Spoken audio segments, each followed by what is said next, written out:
नमस्कार मित्रों। खेल और खिलाड़ियों की आवाज़ खेलपथ में आपका हार्दिक स्वागत है। मित्रों, भारतीय ओलंपिक संघ के चुनाव 10 दिसंबर को हुए थे। आज 10 जनवरी है। भारतीय ओलंपिक संघ के चुनाव हुए 1 माह का समय बीत चुका है। उम्मीद थी कि पीटी उषा की अगुवाई में चुनी गई भारतीय ओलंपिक संघ की टीम खेलों के उत्थान की दिशा में बेहतर काम करेगी, लेकिन 1 माह बीत जाने के बाद भी भारतीय ओलंपिक संघ ने खेल हित का कोई निर्णय नहीं लिया है। अलबत्ता हरियाणा के खेल मंत्री संदीप सिंह पर एक महिला प्रशिक्षक ने यौन शोषण का आरोप लगाया है, एफआईआर दर्ज कराई है।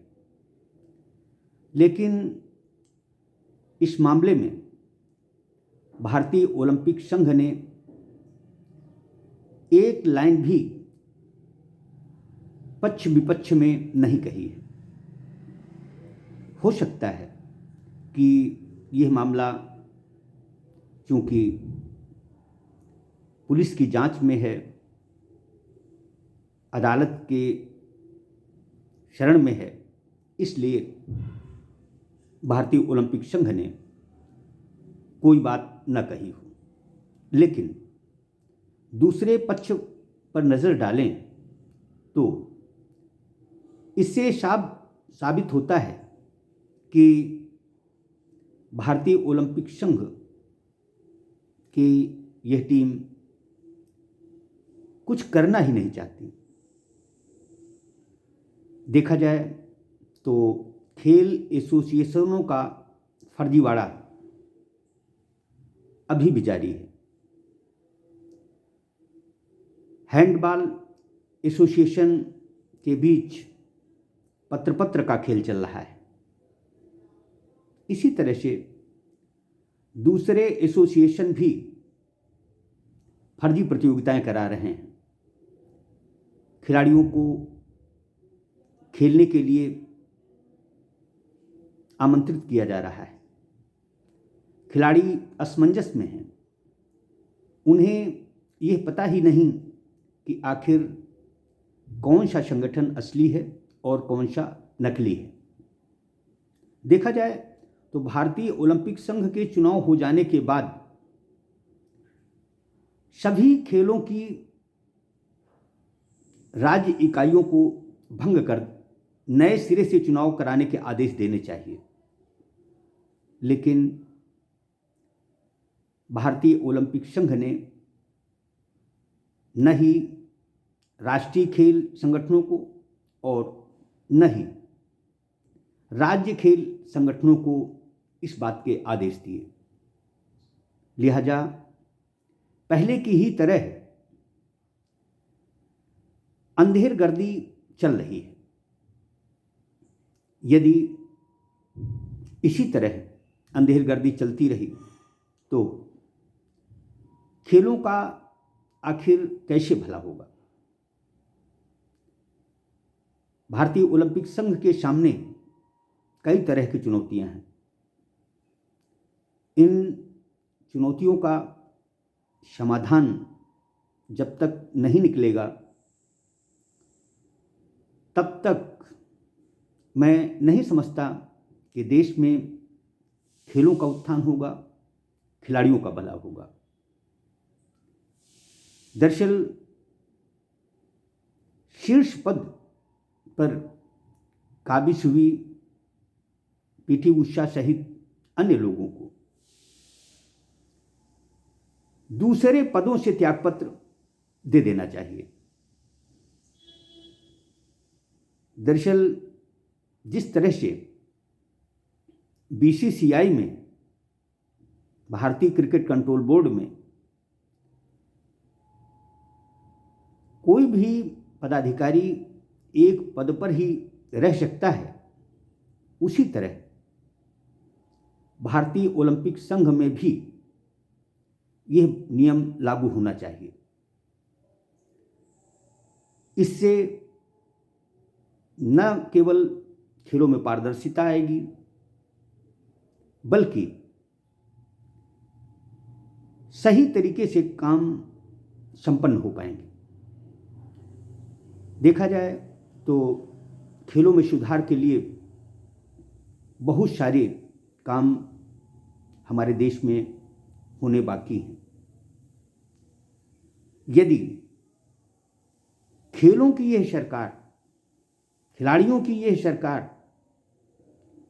खेल हित में कुछ नहीं कर पाएगी, तो फिर पिछली टीम और इस टीम में क्या फर्क रहेगा।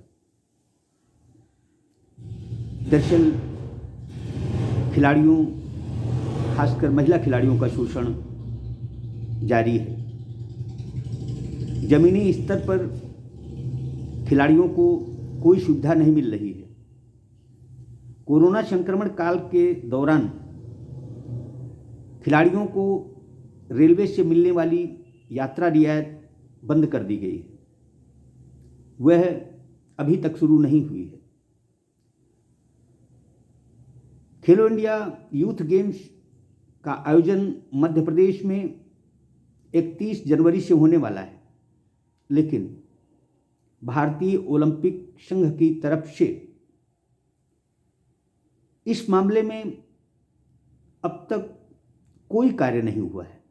हाँ, एक दिन बैठक जरूर हुई। उस बैठक में ओलंपियन पहलवान योगेश्वर दत्त ने कुछ अच्छी बातें रखी थी। उन्होंने भी भारतीय ओलंपिक संघ से आग्रह किया था कि देश में जो प्रतिभाएं हैं, जो जमीनी स्तर पर स्ट्रगल कर रही हैं, उन्हें अधिक से अधिक आर्थिक प्रोत्साहन मिलना चाहिए। योगेश्वर दत्त की इस बात में काफ़ी दम है। देखा जाए तो हमारे देश में हमारी हुकूमतें विश्व चैंपियनशिप, ओलंपिक, एशियाड में मेडल जीतने वालों को माला माल करने की बातें करती हैं, लेकिन कोई खिलाड़ी ओलंपिक या बड़ी स्पर्धाओं तक कैसे पहुंचता है, इसकी तरफ किसी का ध्यान नहीं होता। दरअसल आर्थिक प्रोत्साहन उन्हें मिलना चाहिए जो कि जमीनी स्तर पर स्ट्रगल कर रहे हैं। देखा जाए तो बड़े स्तर पर खिलाड़ियों को रोजगार मिलता है, हमारी सरकारें उन पर धन वर्षा करती हैं, लेकिन जमीनी स्तर पर जो खिलाड़ी स्ट्रगल कर रहे हैं उन्हें कतई प्रोत्साहन नहीं दिया जाता।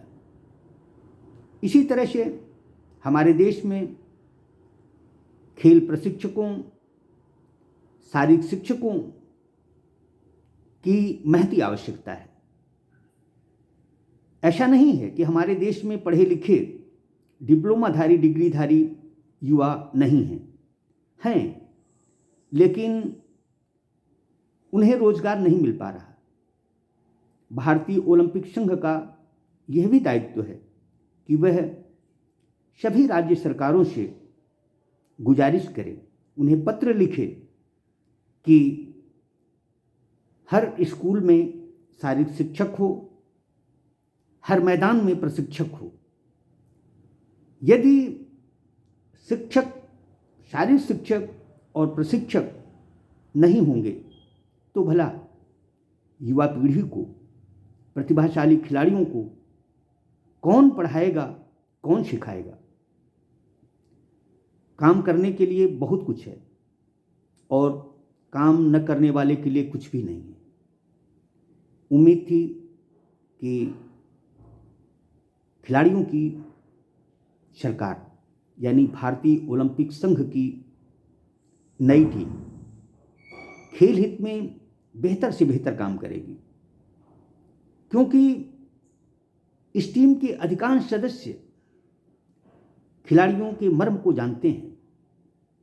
लेकिन 1 माह बीत जाने के बावजूद अब तक एक भी खेल हित का निर्णय नहीं लिया गया, जो कि दुखद है।